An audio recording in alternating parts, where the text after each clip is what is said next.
বাংলাদেশের ক্রীড়াক্ষেত্রে গৌরবোজ্জ্বল ও কৃতিত্বপূর্ণ অবদানের স্বীকৃতিস্বরূপ মিস জোবেরা রহমান লিনুকে স্বাধীনতা পুরস্কার 2026 প্রদান করা হলো।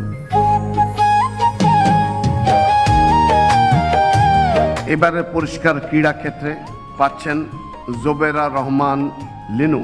1974 সাল থেকে 2002 সাল পর্যন্ত টানা 28 বছর জাতীয় পর্যায়ে টেবিল টেনিস প্রতিযোগিতায় অংশগ্রহণ করে 16 বার একক জাতীয় চ্যাম্পিয়ন ও 8 বার রানার আপ হন এবং বিভিন্ন ইভেন্টে প্রায় 300টির মতো পদক অর্জন করেন।